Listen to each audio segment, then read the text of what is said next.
Obama, Trump, Biden, which of these three is defending the United States? And which is destroying it? If one had to pick a barely edible one from three rotten apples, the answer can only be Biden.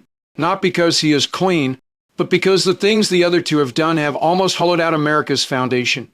Let's start with Obama. Looking back now, this first black president is simply like a strategic agent sent by China.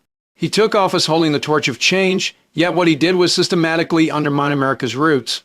To curry favor with the teacher unions for a few votes, he scrapped the No Child Left Behind Act, pushed public education into the abyss of happy laissez-faire, directly causing the collapse of U.S. K-12 math proficiency, a shortage of manufacturing skilled workers that remains unfilled to this day.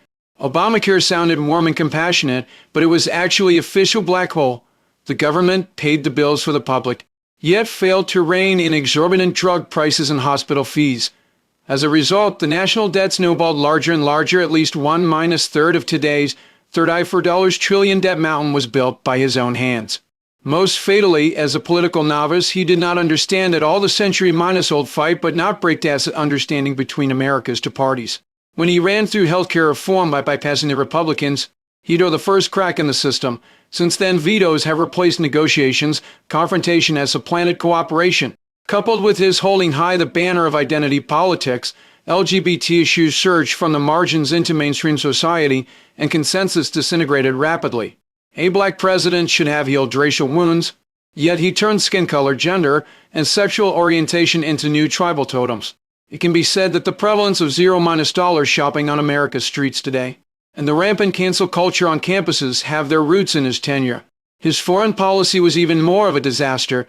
The Arab Spring was not an export of democracy, but a systematic purge of pro-U.S.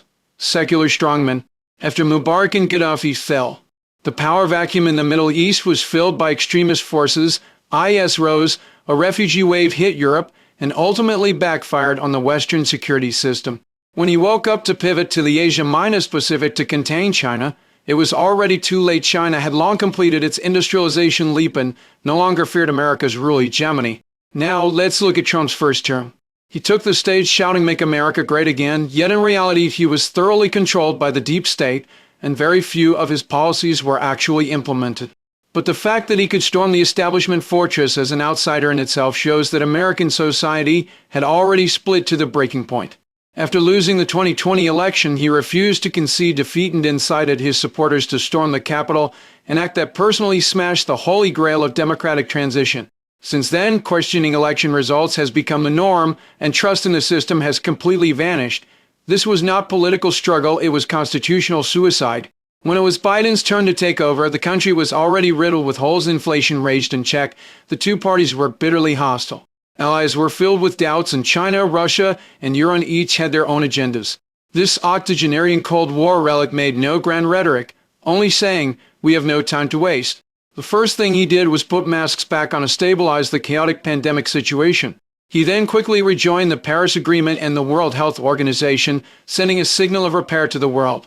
Faced with Russia, he resolutely armed Ukraine, used the war to reunite NATO's morale, and even with thunderous means blew up the Nord Stream pipelines, completely cutting off the energy umbilical cord between Russia and Europe to turn back and cling tightly to America's thigh. On Iran, he imposed sanctions while orchestrating internal regime change, successfully installing a pro-U.S. president. His strategy toward China was also more cunning. He did not lift tariffs, but instead added technological blockades, public opinion encirclement, and supply chain decoupling, striking more precisely and persistently than Trump. Of course, he also had his failures. The hasty withdrawal from Afghanistan, the overnight collapse of the Ghani government, sluggish domestic economic recovery, and intensifying partisan strife, ultimately leading to his failure to win Ray's election. More ironically, while he shouted about unity, he indulged identity politics to an absurd degree. Corporate hiring prioritized skin color, university admissions relied on diversity credentials, $0 shopping became politically correct, the number of illegal immigrants hit a historic peak. The border was effectively wide open, and the southwestern states suffered immensely. He also led the judicial reckoning against Trump. The FBI raided Mar-a-Lago and filed intensive lawsuits, formalizing political struggles and completely destroying the bottom line of mutual trust between the two parties.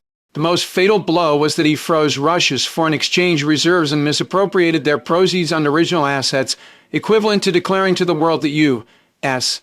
dollar assets could be confiscated at any time. This single blow shattered a century of financial credibility, a far more devastating blow than any D-dollar rotation initiative. Just as Biden stepped down in dismay, Trump's second term officially began and he truly seized power. Having eliminated the so-minus called deep state, he was no longer a figurehead puppet this time, but an absolute ruler wielding executive, legislative, and judicial power. Only then do we see Trump's true caliber. Though he has only been in office for 9 months, the damage he has inflicted on the United States exceeds that of other presidents' 9-year tenures. Other U.S. presidents' terms are measured in years, Trump's can be measured in months. What he accomplishes in 1 month is equivalent to what others do in a year, and it is increasingly targeting the system's lifeline. He waved the tariff stick globally, nearly destroying America's image in the world. He forcibly interfered with the Federal Reserve, delivering a heavy blow to the credibility of the U.S. dollar. He drastically cut scientific research funding, purged Ivy League professors, and severed the country's innovation lifeline. In the Middle East, he fully sided with Israel, resulting in Israeli military missiles being fired at Qatar, greatly shaking the Gulf monarch's trust in the United States. He launched an unprecedented purge of the military, seeking to place the U.S. military completely under personal control. He even introduced Trump coin and Melania coin, turning the presidential office into a tool for family wealth accumulation. In today's White House, confidants, family members, bodyguards, and internet celebrities take turns holding power. Capitol rioters are hailed as patriotic heroes and released from prison. Judicial, intelligence, and diplomatic authorities are loyal to a single person. If this momentum continues, launching a purge-style coup in the future to completely eradicate Democratic Party forces, even locking Obama in a star-shaped cage will no longer be a joke, but a script that is already being rehearsed. Therefore, based on comprehensive analysis, Biden is the afterglow of the Cold War. His personal ability is unquestionable. If Biden were 20 years younger and had a successor, he could have stabilized the United States. Trump's only contribution to the United States is correcting the white left. It is his only contribution, no more. As for Obama, this pure heavyweight, the good thing is that Obama was U.S. president. The good thing is that Obama has strong influence over the Democratic Party, which can even extend to Biden and Harris. The best thing is that he made the whole country angry and resentful in the future. As long as Trump opposes Obama, he can gain unconditional support.